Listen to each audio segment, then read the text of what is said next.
stable et tu l'établis pour ta gloire. Établis-nous, Seigneur, ce matin. Donne-nous des cœurs qui entendent, des cœurs qui répondent à ton grand amour, des cœurs qui se prosternent et des cœurs qui obéissent à ta volonté, Seigneur, ce matin. Glorifie-toi au nom de Jésus, notre Seigneur, notre Sauveur. Nous avons ainsi prié et nous disons tous Amen. Gloire au Seigneur. Gloire au Seigneur. Bien-aimés, nous sommes toujours dans le grand message.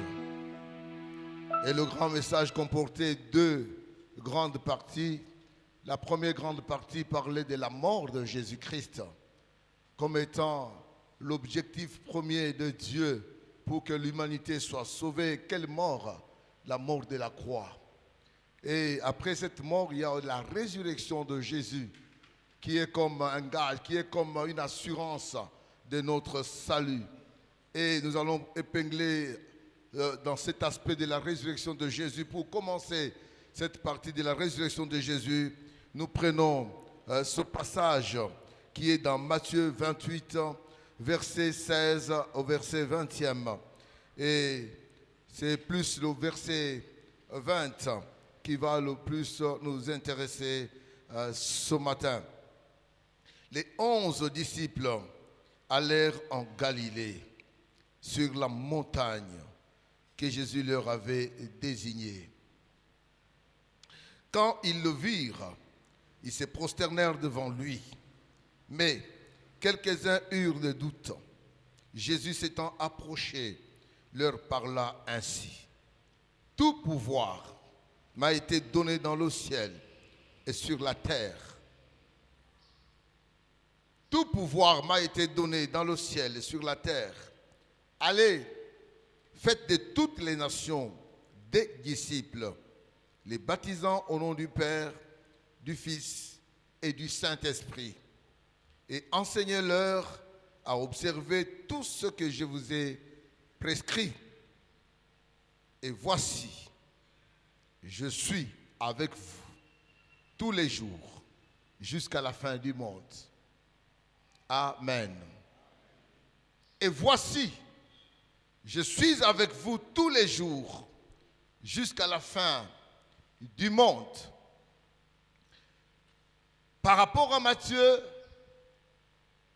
si nous voulons dire, selon Matthieu, cette phrase est en train de clôturer son récit sur la vie et les paroles de Jésus. Vous savez que les évangiles, tous les 4 évangiles, il y en a 3 qu'on appelle les évangiles synoptiques, puisqu'ils reprennent presque les mêmes choses. Chacun les raconte de sa manière. Et l'évangile de Jean, qui est l'évangile qui présente Jésus comme étant fils de Dieu descendu du ciel, et qui diffère un peu des 3 autres évangiles. Et les évangiles, bien aimés, c'est le récit de ce que Jésus a dit et de ce que Jésus a fait. On a rapporté ce que Jésus a dit et fait. Et selon Matthieu, Jésus a clôturé par cette parole. Et voici, je suis avec vous tous les jours, jusqu'à la fin du monde. Quelle déclaration, quelle solennité, quelle parole. Voici, je suis avec vous jusqu'à la fin du monde. Et ce petit mot voici, nous l'avons déjà parlé quand nous disions de gens qui pleuraient dans l'Apocalypse. Et j'ai pleuré amèrement puisqu'il n'y avait personne qui a été trouvé digne. Et l'ange me dit, voici, ne pleure plus, voici, le lion de la tribu de Juda a vaincu. Voici donc, c'est une préposition. Et quand nous parlons de préposition, nous voulons dire un petit mot qui annonce quelque chose, qui dévance une confirmation, une déclaration. Un petit mot qui introduit un complément, bien aimé en français même facile.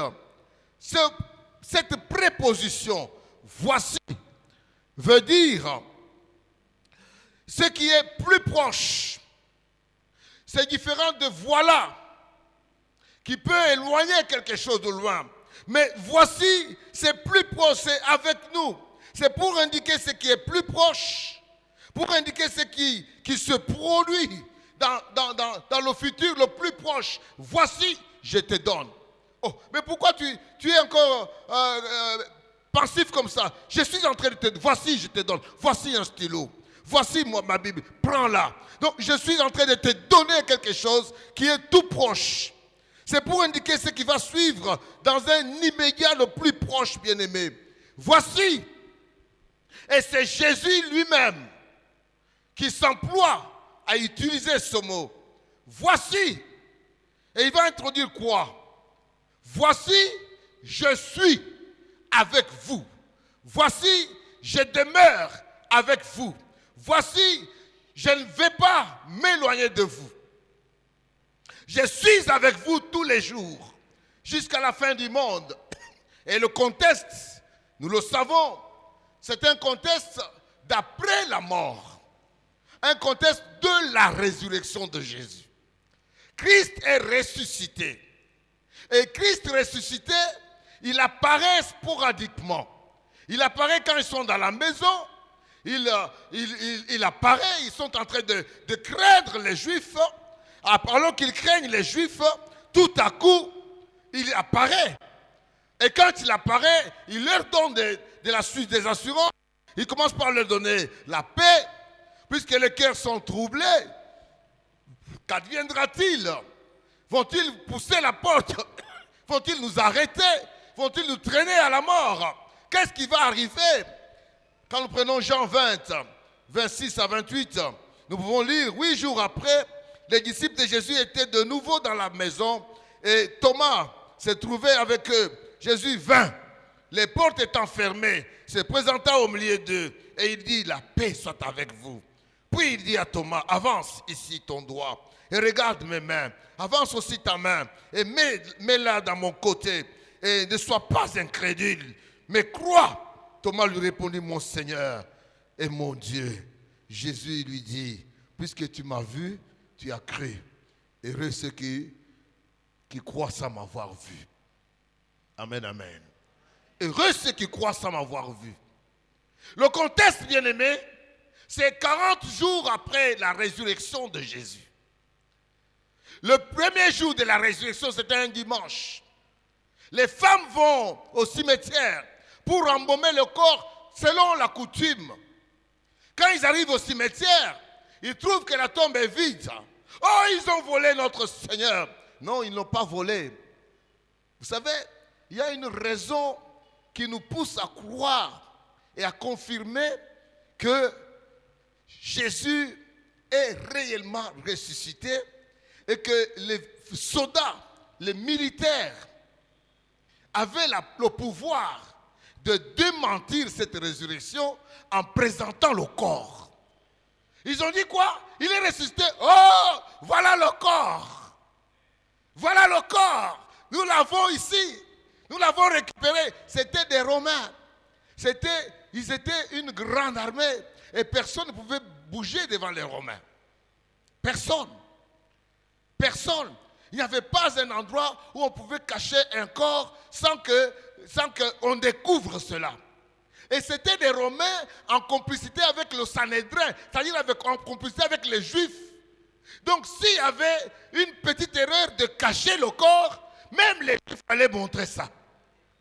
Ils allaient prouver, non, il n'est pas Romain, mais c'était un aventurier. Voilà, le corps est là. Mais bien aimé, jusqu'à ce que Jésus commence à apparaître, ils n'ont pas prouvé le corps. Nulle part. Ils ont prouvé la dépouille. Maintenant, qu'est-ce qu'ils vont faire? Ils vont soigner les gardiens. Prenez cet argent. Dites qu'on l'a volé. Prenez cet argent. Ne confirmez pas qu'il est ressuscité. Si vous dites qu'il est ressuscité, alors sa renommée sera encore plus grande. Pouvez-vous arrêter la renommée du ressuscité? Vous ne pouvez pas. Pouvez pas. Il est réellement ressuscité. Il apparaît, l'ange apparaît aux femmes. Il leur dit, hé femmes, pourquoi cherchez-vous parmi les morts celui qui est vivant. Pourquoi cherchez-vous parmi les morts celui qui est vivant? Allez en Galilée, dévancez-nous. Allez dire à ses disciples qu'il est réellement ressuscité. Les femmes, est-ce qu'il y a des femmes ici?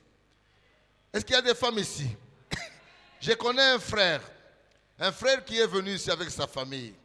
Comme il sortait d'une église que je peux associer à la synagogue de Satan. Je peux associer cette église à la synagogue de Satan. Dans cette église-là, la femme ne peut pas se mettre debout. Maman Ken, que Dieu te bénisse. Quand la femme se met debout, oh, je suis arrivé à l'église là-bas, j'ai trouvé une femme en train de diriger la prière. Ça m'a dérangé et puis je suis parti. Et il est parti. J'ai dit, si tu pars, tu vas en enfer. Les femmes, Dieu a confirmé le ministère de la femme.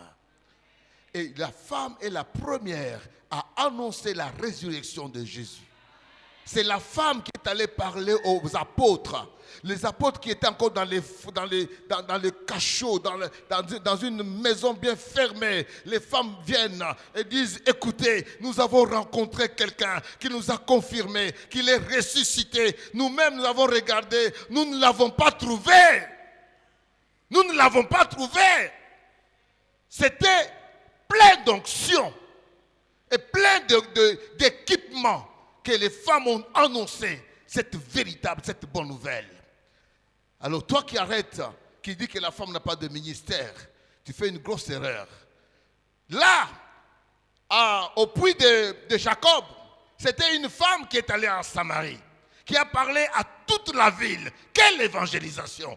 Tous les grands hommes de la ville ont accouru. Et quand ils arrivent au puits, ils trouvent Jésus. Ils parlent. Oh, nous ne croyons plus à cause de la parole de la femme de cette femme-là. Nous ne croyons pas à cause de la parole de cette femme-là. Mais nous croyons puisque nos yeux l'ont vu. Comment est-ce que tes yeux ont vu? C'est puisque la femme t'a parlé.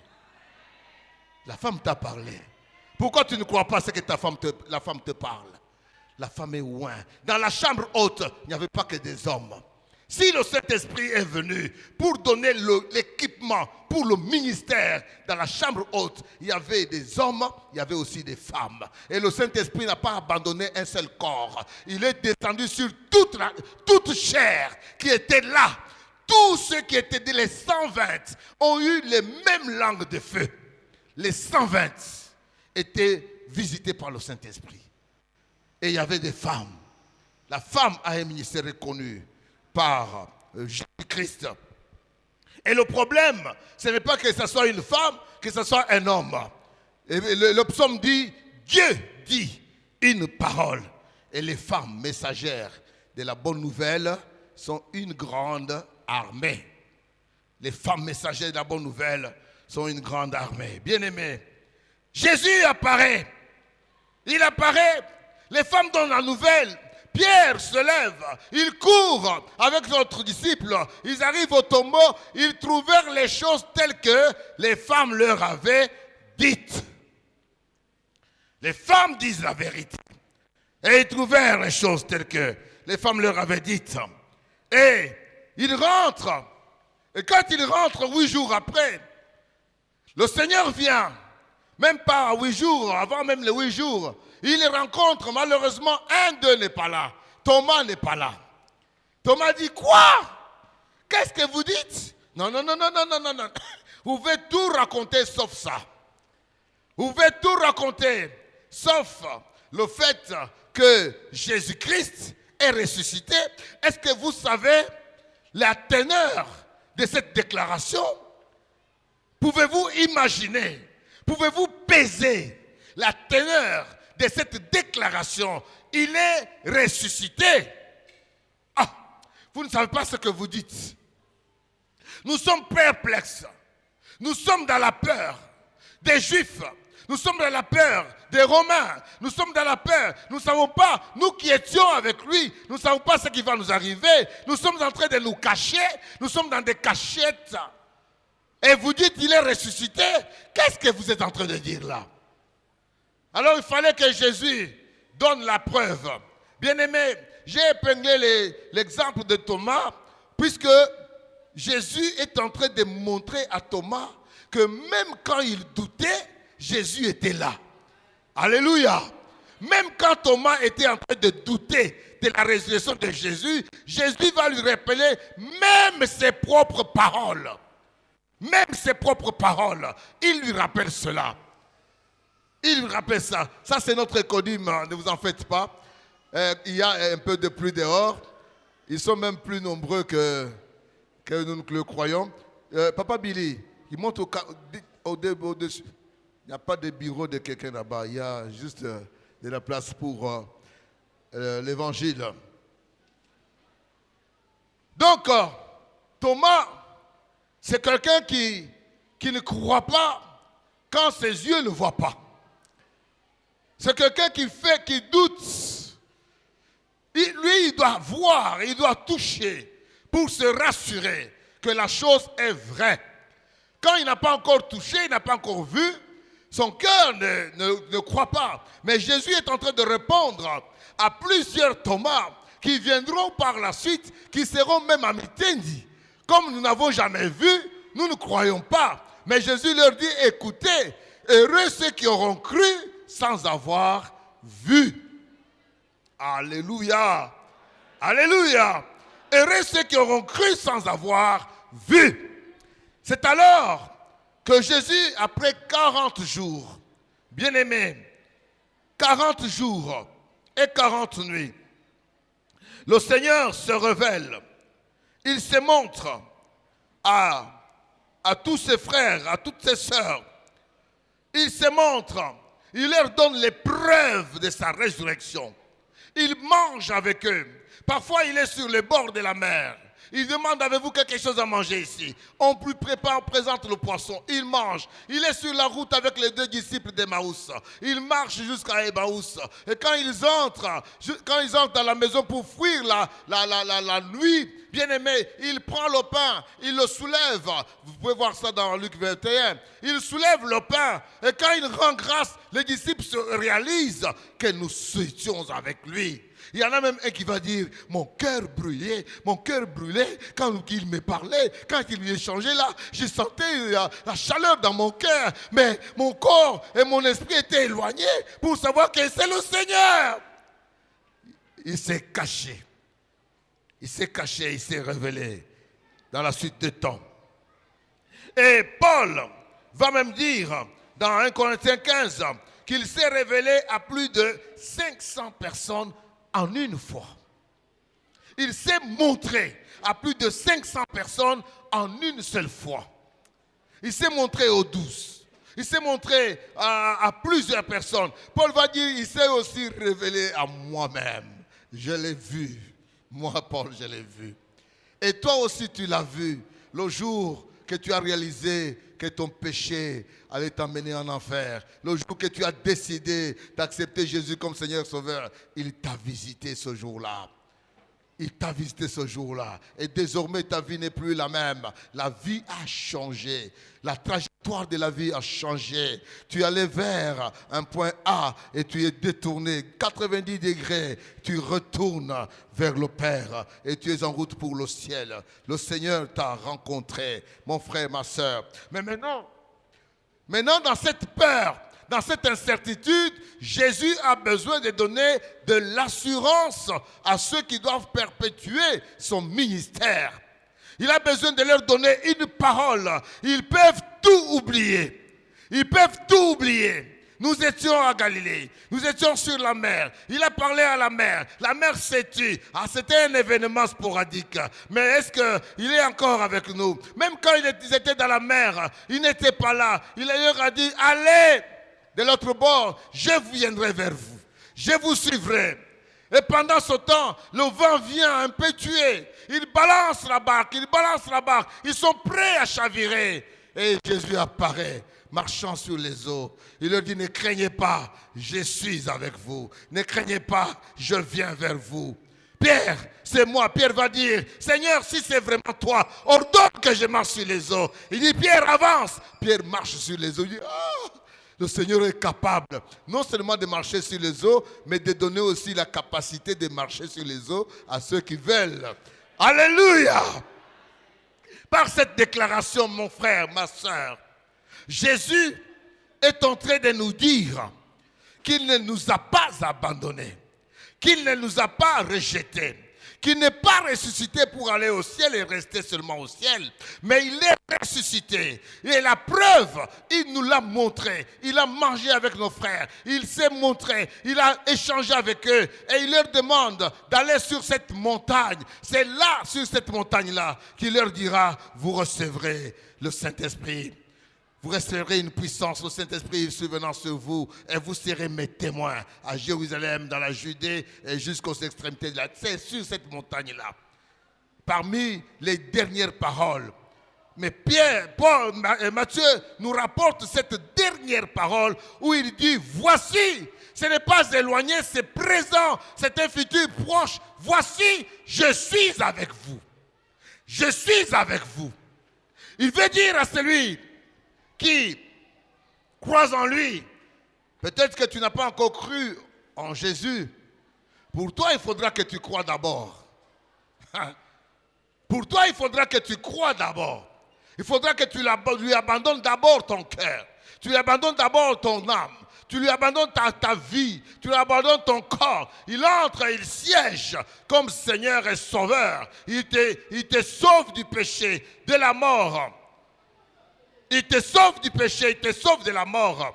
Et il devient ton Seigneur. Et tu marches à sa suite, à chaque instant de ta vie.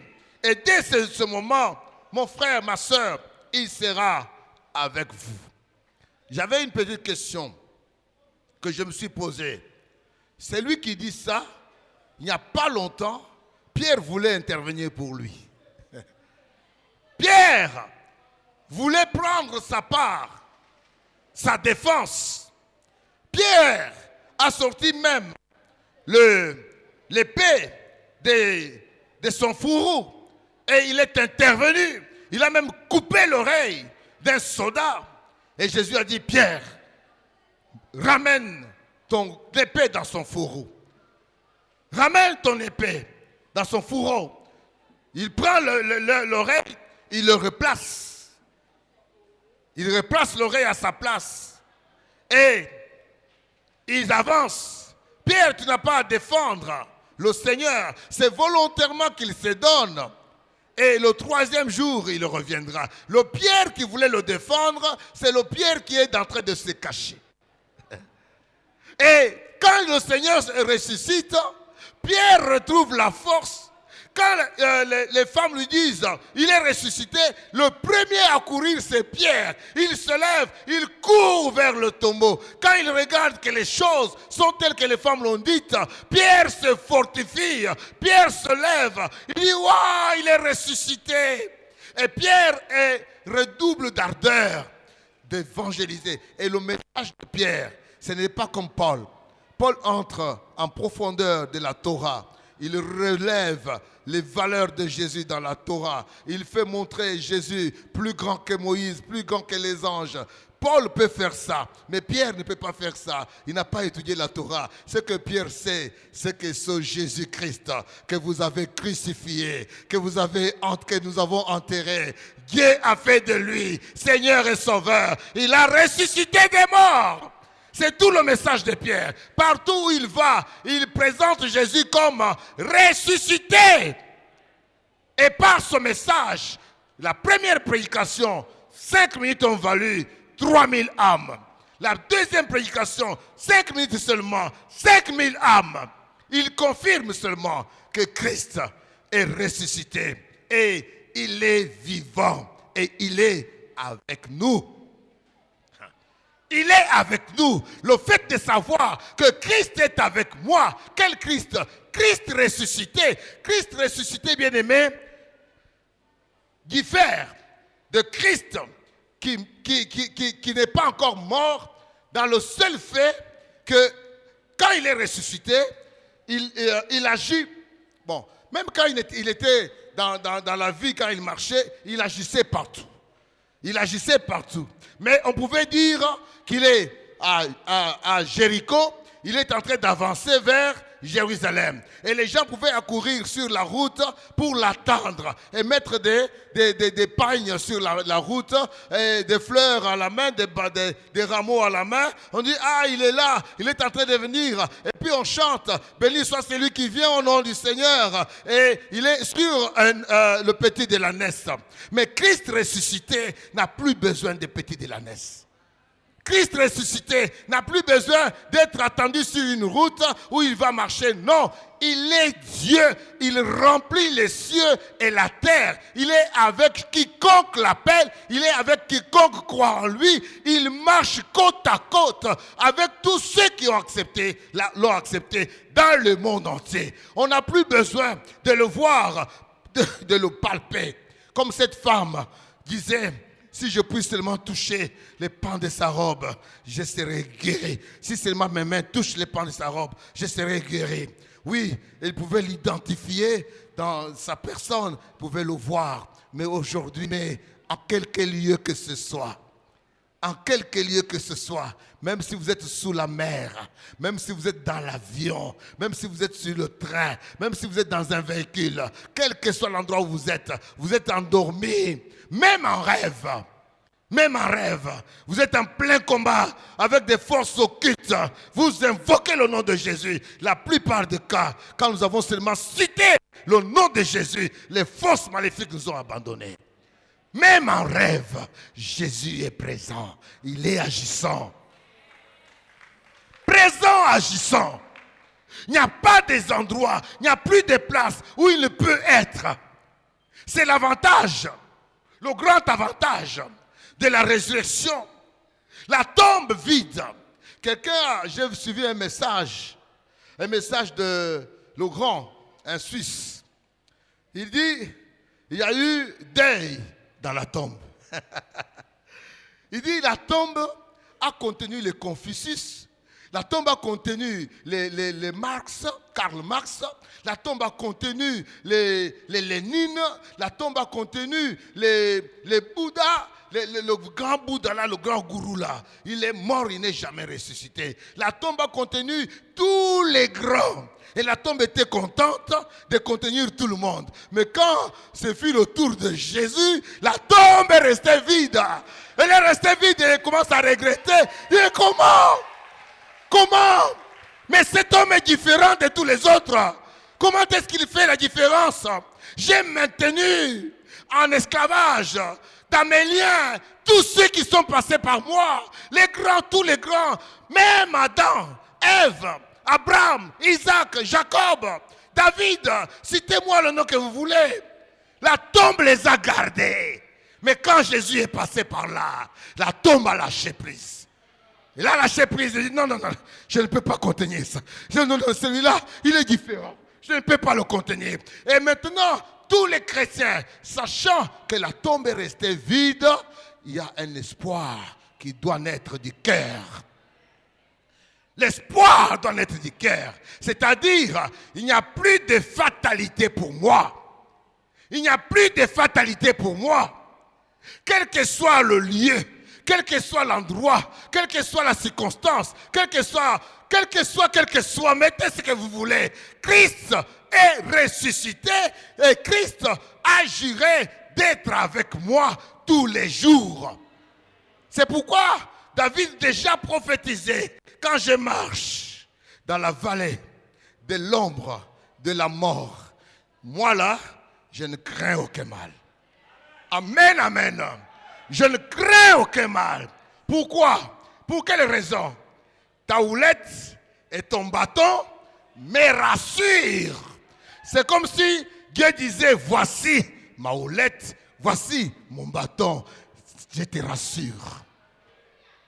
La vallée est une vallée de l'homme de la mort. Ton corps est en train de gémir. Ton corps est en proie au doute, en proie à la mort. Tu te dis à n'importe quel moment, je peux céder la vie. Mais attention, que ton esprit soit au-dessus de ton corps, au-dessus de ton âme, au-dessus de tes sensibilités, au-dessus de tes sensibilités. Que ton esprit te dise, il a dit, je suis avec toi tous les jours. Je suis avec toi tous les jours. Il est vivant. Il est agissant. Il n'est pas comme faisant des aventures. Il n'est pas comme, si j'emprunte le mot de notre chef, en promenade inutile. Non. Il est là pour nous assurer qu'il protège. D'abord, il est venu pour nous garantir la vie éternelle. Il est venu pour nous garantir le bonheur et la grâce. Il est venu pour nous assurer qu'avec lui, nous pouvons triompher de toute attaque, puisque lui, il est vainqueur de tout le temps. Il est venu pour te mettre dans la circonstance où tu peux dire, je suis plus que vainqueur par celui qui m'a aimé et qui est mort pour moi. Il est venu, mon frère, pour t'assurer que quel que soit le combat, quelle que soit la situation, il va te faire sortir de là. Il attend de toi cette assurance aussi. Il attend de toi cette foi, cette marque de foi, cette confession de foi. Cette confession de foi, quand nous faisons allusion à David, nous sommes en train de parler de la confession de foi de David. Il dit, l'Éternel est mon berger. L'Éternel est mon berger. Est-ce que ce matin, tu peux dire avec David que l'Éternel est ton berger? Et si l'Éternel est ton berger, tu vas faire comme une brebis. La brebis ne se choisit pas les pâturages. La brebis est conduite vers les pâturages. C'est le berger qui choisit le pâturage de la brebis. L'Éternel est mon berger, je ne manquerai de rien. Il me fait reposer dans les verts pâturages. C'est l'Éternel qui me fait reposer. C'est pourquoi ma confiance est dans l'Éternel. Tout mon espoir est mis dans l'Éternel. Je ne fais rien par moi-même. Au contraire, je m'abandonne entre les mains de celui qui est mort pour moi et celui qui est ressuscité pour moi. Je m'abandonne entre ses mains. Et quand je m'abandonne entre ses mains, sa parole retentit à mes oreilles et à mon cœur en quelque circonstance que ce soit. Il y a 3 jours, j'appelais mon confrère, Papa Laurent. Je lui faisais rire puisque d'habitude, je lui fais rire comme ça. Je lui dis, mon frère, comment ça va? Il dit, papa, ça va bien. Alors j'ajoute, je dis, tu peux réaliser, la maison du trésor manque le pain. Il dit, oh papa, où est-ce que tu es? Où est-ce que tu es? Tu es où? Je dis, je suis à la maison. Oh, moi, j'arrive après l'aliment ici. Est-ce qu'on peut te voir? Je dis, non, je voulais te faire rire. Je voulais seulement te faire rire. Le Seigneur a déjà pourvu. Ah, il s'est rabaissé, il s'est calmé. Et il a dit, ah papa, quand j'apprends que la maison du trésor manque le pain, à moi ça me dérange, moi ça me chatouille. Ça me chatouille. Mais c'est quoi? Qu'est-ce que je voulais lui dire? Je voulais lui dire que je suis un homme. Je peux passer par l'abondance, je peux passer par la disette, mais le Seigneur demeure le même. Il ne change pas. Il demeure avec moi. Quel que soit le temps, quelle que soit la circonstance, il va demeurer avec moi. Et qu'est-ce que je fais? J'ai crise en lui, je l'ai invoqué, et quand je l'ai invoqué, j'ai eu la solution rapidement. Rapidement, la solution est venue. Et j'ai dit, bon, mon frère, ne te dérange pas. Le Seigneur est déjà intervenu. Il est avec nous. Tu peux passer par un temps où on se moque de toi. Laisse les gens se moquer de toi. Toi, rassure-toi seulement qu'il est avec toi. Il ne t'a pas abandonné.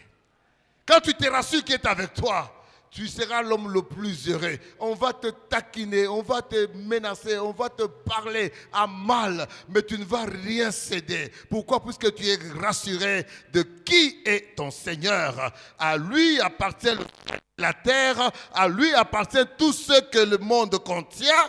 Tout est à lui et il peut décider de te le donner quand il veut. Si tu mets en lui ta confiance, il ne t'abandonnera pas. Il ne te délaissera jamais. Je suis avec vous tous les jours jusqu'à la fin du monde. Le Seigneur donne même le temps. La fin du monde, ce n'est pas aujourd'hui. Vous passez. Vous pouvez mourir. Depuis que le Seigneur a dit cette parole, c'était presque en l'an 33. Les 40 jours, le 40e jour de sa résurrection. Le Seigneur parle ainsi. Et aujourd'hui, nous sommes en l'an 2023. 2023, combien d'années après? Près de 2000 ans. Je suis avec combien sont morts? Pierre est mort, Jean est mort, tous les apôtres sont morts. Mais cette parole, elle n'est pas morte.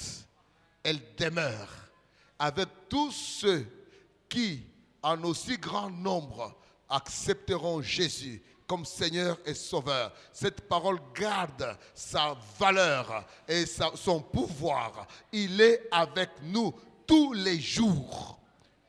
Les hommes peuvent passer. Et il dit jusqu'à la fin du monde, aussi longtemps que la fin du monde n'est pas encore arrivée, cette parole demeure. Et cette parole est digne de confiance pour celui qui veut être sauvé et qui veut s'attirer le secours de Jésus. Cette parole est digne de confiance, mon frère, digne de confiance, ma sœur.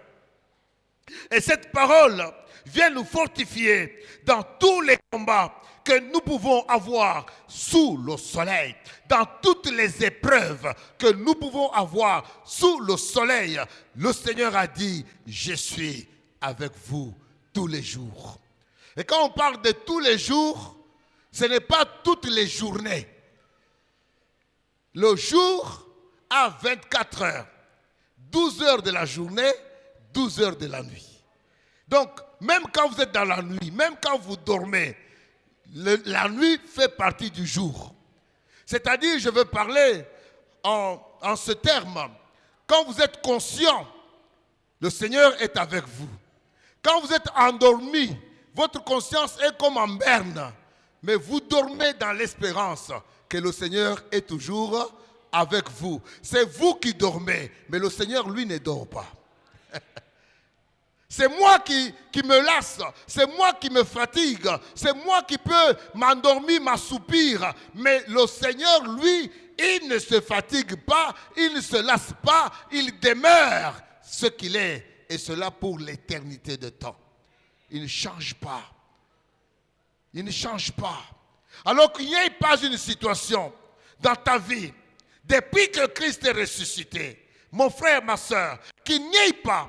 Je suis en train d'interdire une seule situation dans ta vie qui te fera perdre la pensée d'être avec Jésus. J'interdis à tout esprit impur, tout esprit impur, dans quelque situation que ce soit, qui viendra te faire perdre cette vérité que Jésus est avec toi. Et je te confirme qu'il est avec toi. Si tu es en vie aujourd'hui, il est avec toi. Moi, je serais déjà mort. Nous serions déjà morts. Si nous voyons seulement les péripéties de notre vie, le parcours de notre vie. Il y en a qui diront, je serais déjà mort. Je serais déjà mort. Je serais déjà mort.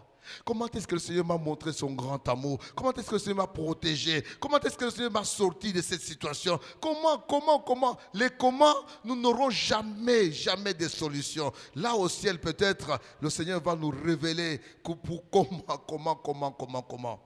Mais ce que nous devons savoir, c'est qu'il a dit, je suis avec vous tous les jours. Quelle que soit l'adversité, même si vous dites que là c'était Satan en personne. Satan en personne a été vaincu à la croix de Golgotha. Satan en personne a été vaincu. La prophétie disait, Genèse 3,15 disait, la descendance de la femme t'écrasera la tête. Même si toi tu le mords au talon, la descendance de la femme t'écrasera la tête. Et là, à la croix de Golgotha, nous avons parlé longuement sur la mort de Jésus, sur les avantages de la mort de Jésus, sur les conséquences de la mort de Jésus, sur les mauvais esprits bien-aimés. Là, à la croix, Jésus a terrassé, il a écrasé la tête du serpent. Le serpent ancien Il n'a plus de force. Et aujourd'hui, vous voyez, quand Satan vient, il ne vient plus en force, il ne vient plus en vainqueur pour te pousser à faire quoi que ce soit. Il vient te tenter, il vient rôder. Il commence à rôder autour. Il rôde autour. Prenez garde, car Satan rôde autour de ceux qui craignent l'Éternel. Mais vous, résistez-lui. Vous résistez seulement, il fuit loin de vous. Alléluia. Vous résistez seulement, il fuit. Il fuit quoi? Puisque en vous, Dieu a placé une force, une capacité, une dynamite. Quand vous dites seulement, sors, va, Satan obéit et il part. Puisque Dieu vous a rêvé de cette force-là. Il viendra, il va rôder, il va vous tenter. Ça dépendra de vous. Si vous voulez qu'il reprenne son ascendance sur vous, c'est vous qui lui donnez cette ascendance-là. C'est vous-même qui lui donnez ce droit-là. Mais si vous résistez, il fuit loin de vous. Il fuira loin de vous. Et vous reprenez la force qui est en Christ, mon frère. Nous sommes plus que vainqueurs, puisque le Seigneur est avec nous. Ça ne sera pas par notre force, ça ne sera pas par notre capacité, ça sera par la force de Christ en moi. La force de Christ en moi me rend plus que vainqueur dans tous les combats de la vie. Bien-aimé, il est tout suffisant pour nous donner sa capacité, nous donner sa force, nous pourvoir à tous nos besoins. Pourvoir à tous nos besoins avec richesse et gloire. En son nom, bien-aimé, il est tout suffisant pour le faire. Depuis qu'il est ressuscité, il ne nous abandonne plus, il ne nous relâche plus, il vient à notre secours. Il nous prend en charge, notre Dieu, il nous prend en charge. Paul a pleurer. Paul nous révèle dans 2 Corinthiens 12.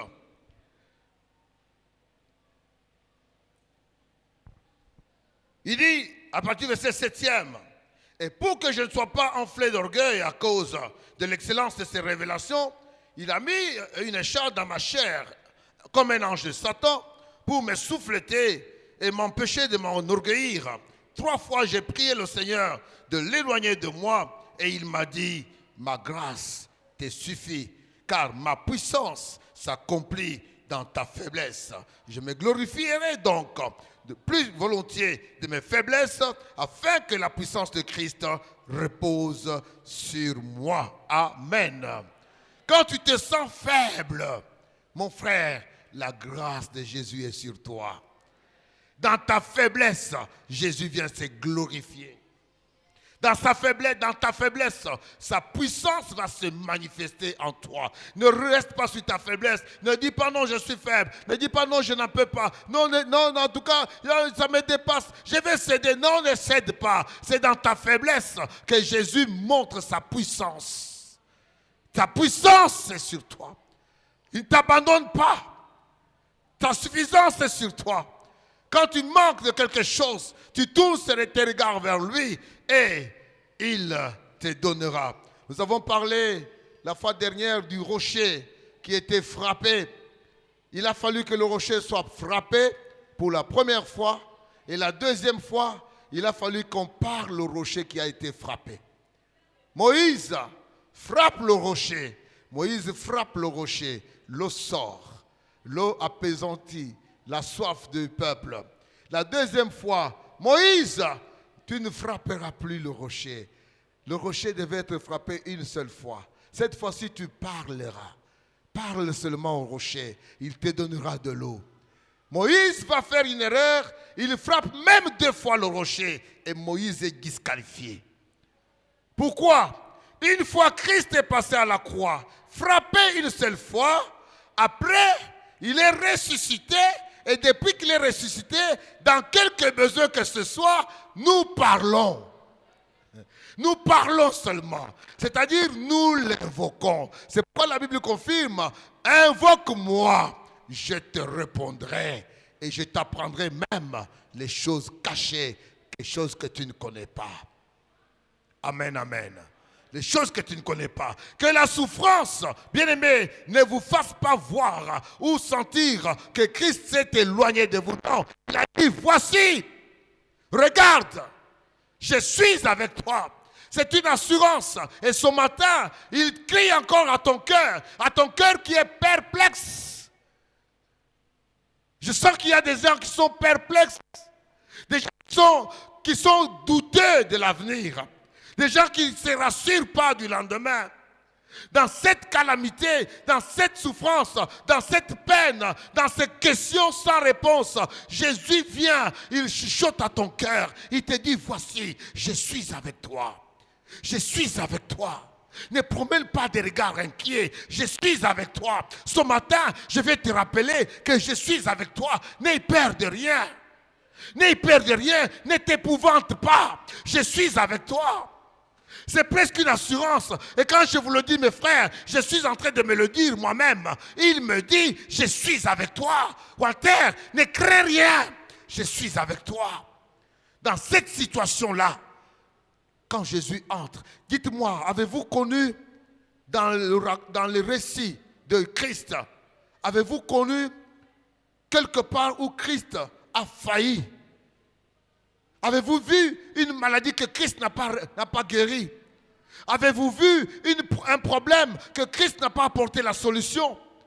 Avez-vous vu quelque chose qui était au-dessus de Christ? Qu'est-ce qui a été au-dessus de Christ?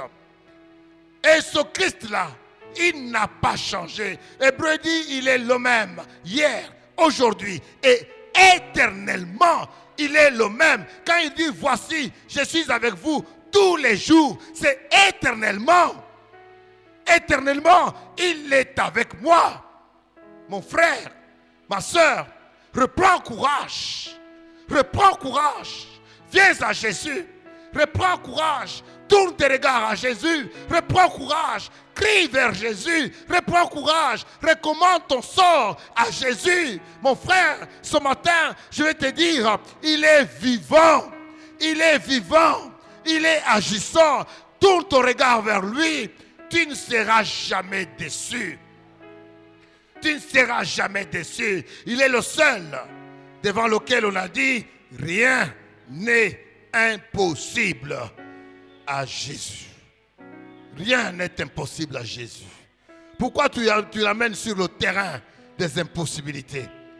Pourquoi avec tes regards humains, avec tes sentiments humains, avec tes analyses humaines, tu es en train de freiner l'action de Jésus? Pourquoi? Enlève ce voile de ton cœur, enlève ce voile de ton âme, enlève ce voile, enlève, ne regarde pas les circonstances avec les yeux de la chair, regarde-les avec les yeux de la foi et dis-toi, il a dit, je suis avec vous, je suis avec vous. Celui qui est avec toi, il veut te donner le meilleur, mais il veut que ton cœur s'attache à lui maintenant. Alléluia. Baissons la tête dans la prière.